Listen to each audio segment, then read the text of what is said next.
Welcome to our Montana. I'm Mike Penfold. You know, we come to Montana for a lot of reasons. I came back here and retired here because of the great landscapes that we have, the wonderful rivers, the fishing, the hunting that we've got here. And many businesses come here for the same reason. A lot of times our kids come back here because of these great assets that we have. You know, one of the things that's a real compliment to everything that we've got here is the marvelous wilderness system that we have here in the state. The Bob Marshall, the Absaroka-Beartooth wilderness areas that produce clean water for us, produce wildlife habitat. It produces sustainability of our natural resources when we have climate change.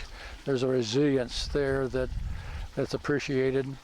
And you know, these areas are protected forever because of the system that we have put together called the American Wilderness System. One of the original people who created this was Arthur Carhart, who in 1927 was what the Forest Service called a recreation engineer. And Arthur Carhart was sent out to a place in Colorado called Trappers Lake. And the Forest Service was back in those days creating summer home groups where they would build a road and allow people to lease the land for summer homes. So Arthur Carhart was sent out to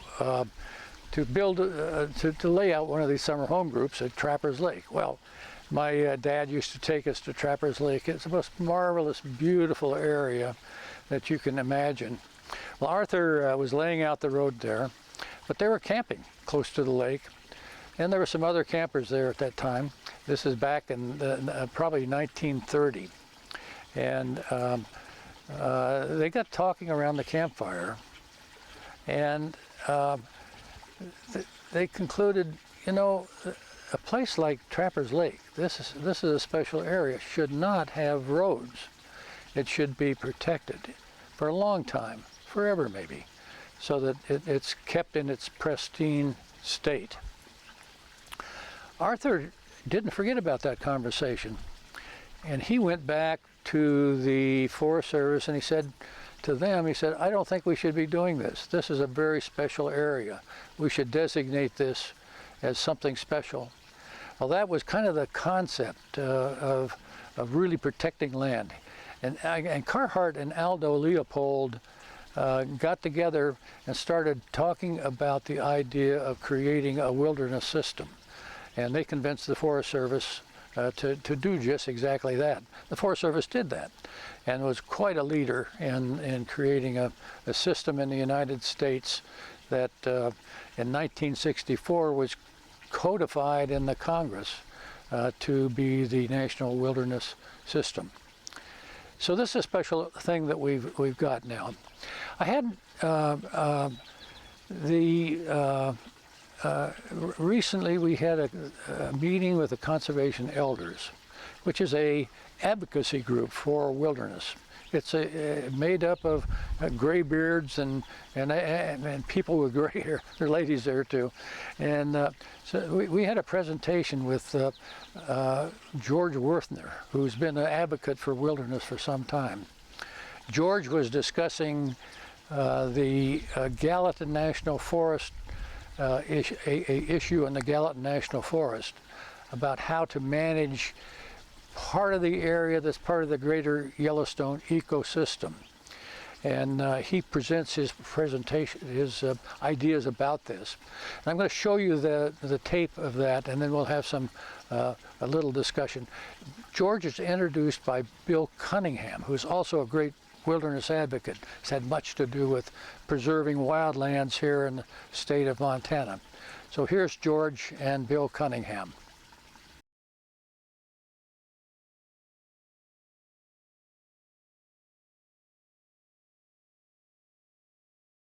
The Beartooth Wilderness Bill, and I was helping to organize support for the legislation.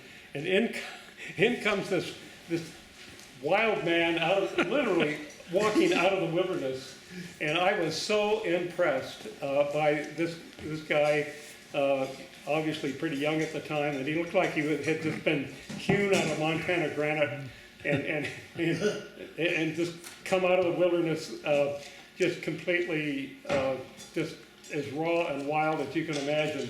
And he gave some of the most powerful testimony I have ever heard in defense of wilderness, because he had been there, living there, and being part of it, and really experiencing it. And that's been the story of his life. I really consider George to be America's wilderness ambassador. He has been in more wilderness areas.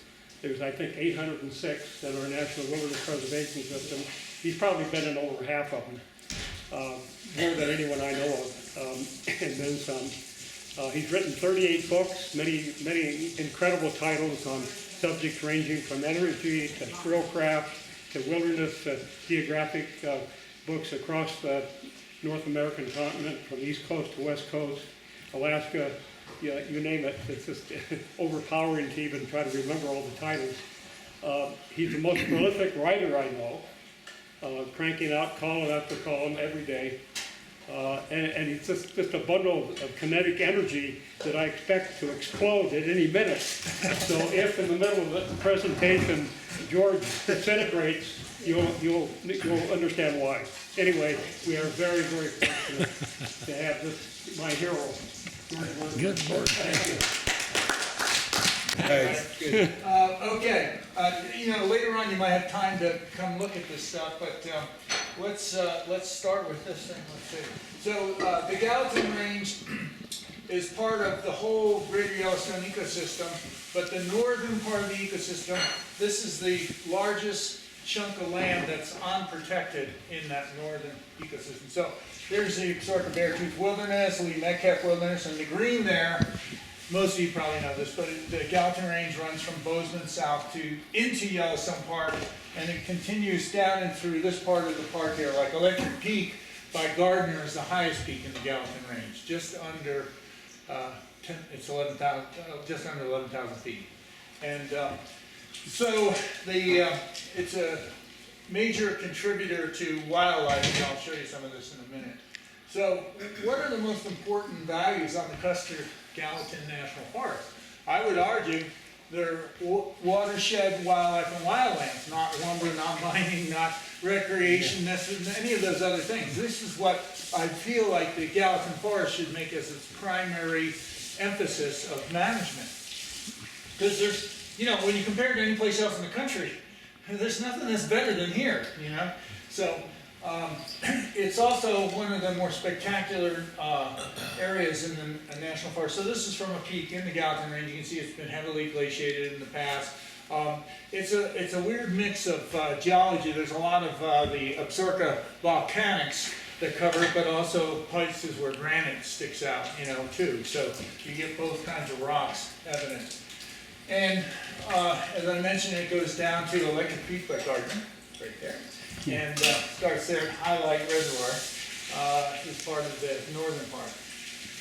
And some little history. In 1910, Gifford Pinchot, who was the first chief of the Forest Service, urged the creation of a wildlife refuge in the Gallatin Range. And he said, "I hope the day will never come when the sound of the axe, the purr and putt of a gas vehicle will be heard to destroy the beauty and solitude of this beautiful creation." So, you hear a lot of bad things about Gifford Pinchot, but he was on the right track on certain things, and certainly when it came to the Gallatin Range. So, and then in 1958, the Forest Service proposed logging the Upper Gallatin. It spurred the formation of the Montana Wilderness Association, and this was before the '64 Wilderness Act had been established. And as some of you know, a variety of people got together in Bozeman to start the MWA. And this was the first thing. They were concerned about the Madison Range and the Gallatin Range. So I'm trying to show that it's had a focus of conservation interest for a long time. And then in 1977, Lee Metcalf succeeded in passing Senate 393. And it created 10 wilderness study areas in Montana, and one of them was the Gallatin Range. And it was called the Highlight Porcupine, I gotta always read this, Highlight Porcupine Buffalo Williams Study Area, and it had 155,000 acres in it. And this gets into the controversy I'm going to talk about a little bit, with efforts by other groups right now to eliminate some of the area that's protected by the S393. And I will argue that it should be, depending upon how you interpret things, the way it's being managed by the Forest Service now is probably illegal, and I'll get into that in a little bit. But anyway, in the 1980s, when we were trying to get the Lee Metcalf Wilderness established, there was a proposal that had 600,000 acres total, and including the Gallatin Range as part of that. But it got eliminated because Senator Melcher did not like Lee Metcalf and didn't want to have a huge area set aside honoring Metcalf. So Melcher used the checkerboard ownership, and I think most of you know about the railroad checkerboards on a lot of lands, and the Gallatin Range had a lot of it. But this is in the Madison Range, in the Monument Peak unit of the Madison Range, Lee Metcalf Wilderness, looking across to the Gallatin Range. So it's just right across the valley there. And in 2002, myself with 3 other friends of mine, we published a multi-criteria assessment of vulnerability and irreplaceability of sites in the Greater Yellowstone ecosystem. We worked on that for 2 years. But anyway, the Upper Gallatin was identified by us as one of the most important biological areas in the whole Greater Yellowstone ecosystem. So by a bunch of criteria we use, like rare plants, rare animals, threats, other things in this assessment. And it goes without saying that it's also one of the best wildlife habitats in Montana. You have an elk migration route that comes out of Yellowstone Park, like in this diagram here. Also critical grizzly bear habitat, bighorn sheep, moose, wolf, deer, just about every species that's in the Northern Rockies can be found here. And recently, for better or for worse, mountain goats have migrated to here from the Exarca Vertus, so now we have mountain goats over here too. So, the most important drainage, and this gets into some of the controversy, is the Buffalo Horn drainage, which is right adjacent to Yellowstone Park. So it forms the Forest Service, Park Service boundary. And part of the reason it's important is it has a lot of low elevation area. It's not just the high peaks. And it goes all the way down to the highway that goes, between Big Sky and West Yellowstone. And it has a lot of meadows in it. And has some of the densest grizzly bear habitat outside of Yellowstone Park. And it has all sorts of predators there. And bighorn sheep. Okay, and then it also has, the Gallatin River has West Slope cutthroat trout, and the tributaries on this side have Yellowstone cutthroat trout, both of which are considered sensitive species in Montana. And then it's also an area I think you could sustain hundreds of bison, if they were allowed to get out of Yellowstone, could colonize a lot of this area. And so, what are the threats? They include logging, more so now since the Forest Service is pushing logging, and then recreation in places, rural sprawl on private lands, abutting up to the mountain. And the sprawl has an indirect effect because the Forest Service uses that as an excuse to do logging to prevent fires from burning down houses. So, like where we are right now, frankly. So this is one of the problems with that. So the other thing to keep in mind, I like to point out that the Wilderness Act is the gold standard for conservation. And most of you know this is for a general audience, but mechanical access isn't allowed, and logging, etc. And this is some logging that happened just outside of Bozeman in the Kirk Creek area. But this is an example of the thinning kind of stuff that has gone on in some of these areas right now. So one of the more recent issues that's come up is the Forest Service wants to cut trees in South Cottonwood drainage. And the South Cottonwood drainage was a big issue in the 1990s because at that time it had checkerboard ownership, which has been eliminated. But at that time, Burlington Northern was planning to log this drainage.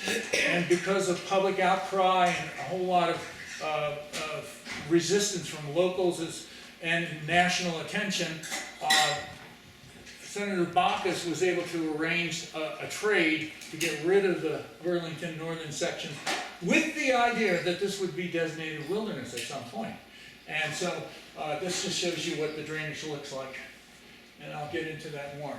So anyway, the Gallatin Range is the largest unprotected wilderness area in the northern Greater Yellowstone ecosystem. And there are approximately 250,000 acres of roadless land that would qualify for wilderness. And depending upon where you are and where you draw the boundaries, you could get a little bit more, or you could get less too, but we're trying to promote the idea that there should be 250,000 acres protected. So the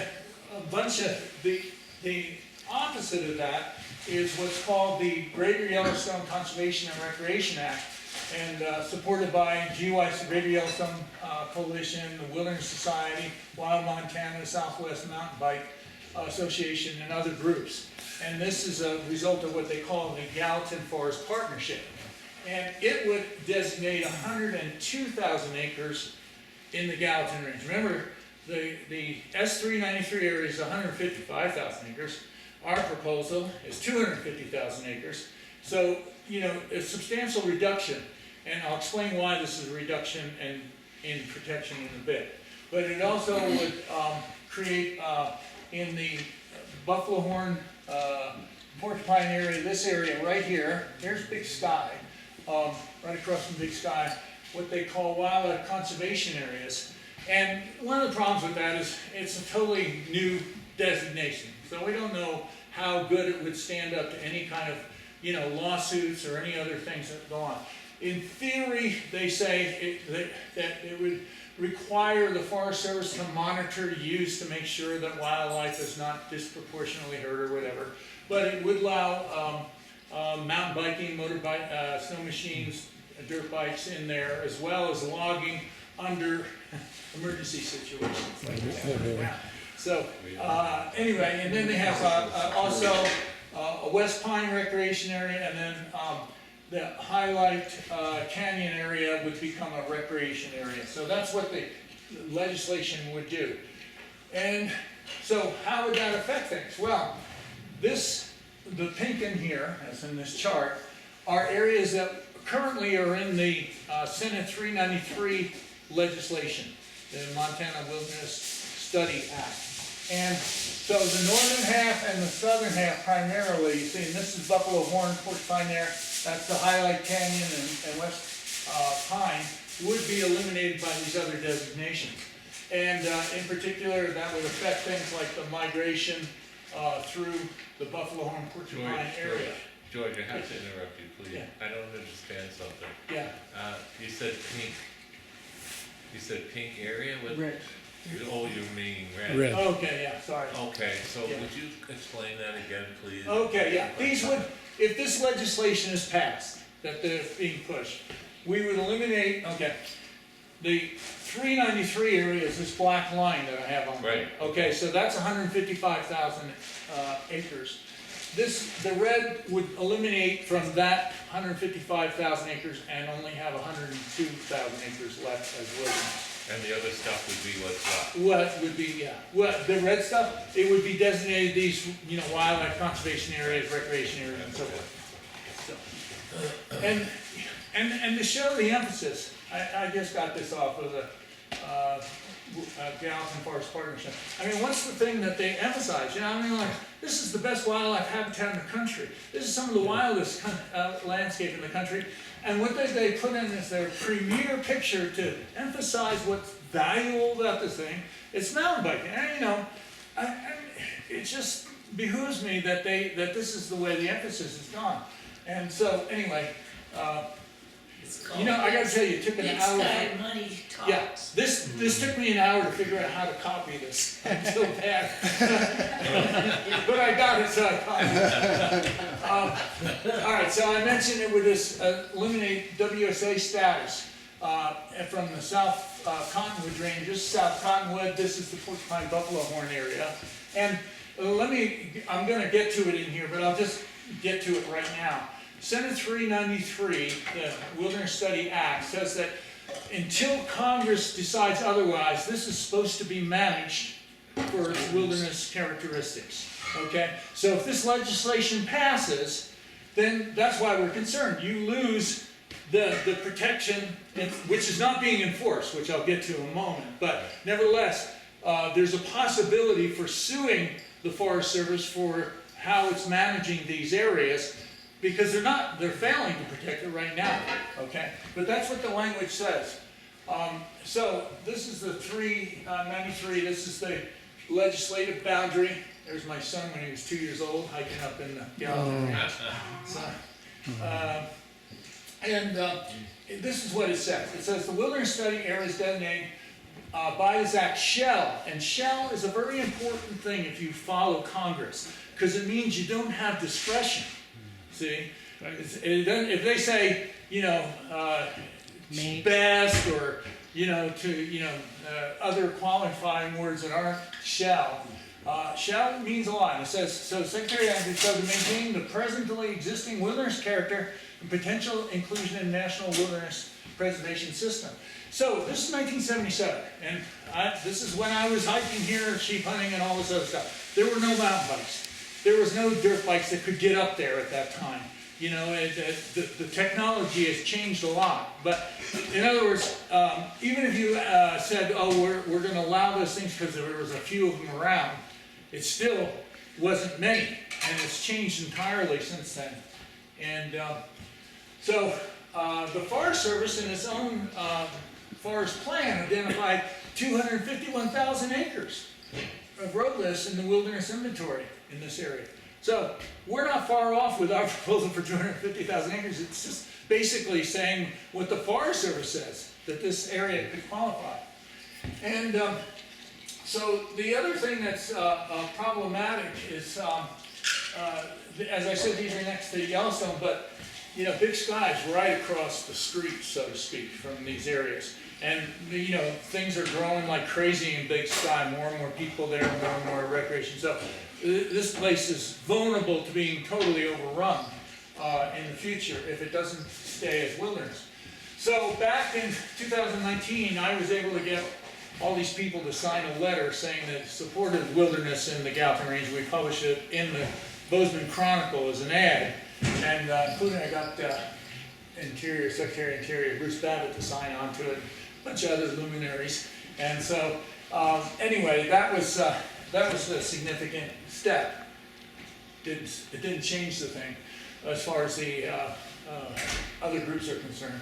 But anyway, I would argue we need to protect these lands for wildlife, ecosystem integrity, carbon storage, and for future generations. And that's my son again.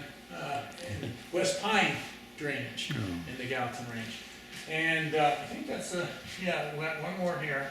And so the Gallatin Yellowstone Wilderness Alliance supports 250,000 acres for wilderness. And this is a map of all the roadless stuff that's in the northern part of the Gallatin Range, as you can see.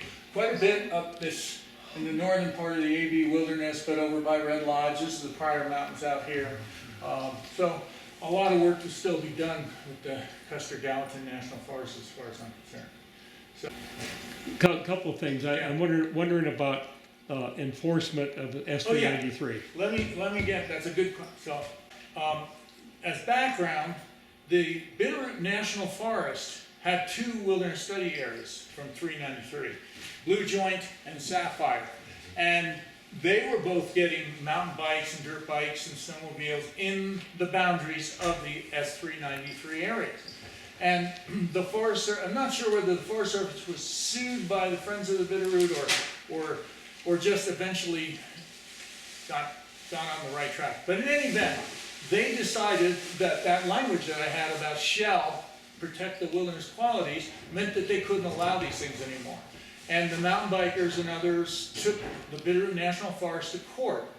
And the court decision that came out saying that the Forest Service had the authority by that legislation to protect the wilderness quality of the Blue Joint and the Sapphire.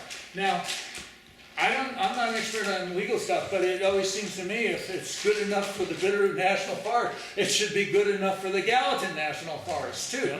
And so that's the argument that we'd like to make in a legal case. And this is the problem with the Gallatin Forest Partnership. The groups that have all the money, like GYC and the Wilderness Society and all that, I think they should be the ones that should be going to court and making this argument.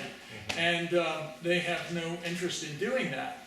And if you could win that argument, then you'd have this area set aside at least until legislation were to pass. If legislation passes, that nullifies the wilderness study status. And that is, the language says that the Forest Service shall maintain the potential for inclusion within the wilderness system. What the Forest Service argument has been to allow non-conforming uses like motorized recreation has been that, well, the land is still there.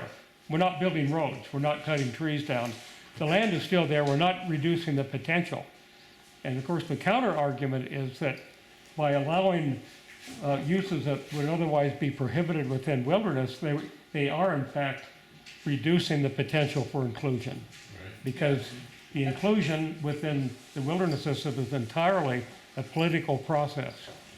It's 100% politics. And so if you're allowing anti-wilderness interests to dominate the landscape in what is otherwise protected land, well, then you're obviously reducing the potential for inclusion within the wilderness system. There's another issue that's related to this, and that is wilderness study areas. Now, this is a very special thing that is kind of detailed, but basically there's a lot of wild lands in Montana managed by the Forest Service and the BLM that are not part of the wilderness system. But they're wild lands and they meet the qualities and the characteristics of areas that are in the wilderness system. And the Congress directed the Forest Service that you should protect these wildlands until we have a chance to make a conscious, thoughtful decision area by area as to where these areas should be put into the wilderness system. The administration recently has decided, no, we want to take that out. We want to get rid of that. We want to open these areas up for logging and other uses that will have some impact on whether these areas are qualified for wilderness. And you know that once these areas are roaded and logged, they will never, ever be managed for their wildland characteristics. So this is a very serious issue, and it's current right now that we have. And I firmly believe that this is a bad piece of legislation that should not be put forward in the National Congress. So that's our program for today. I hope you enjoyed it. Thank you.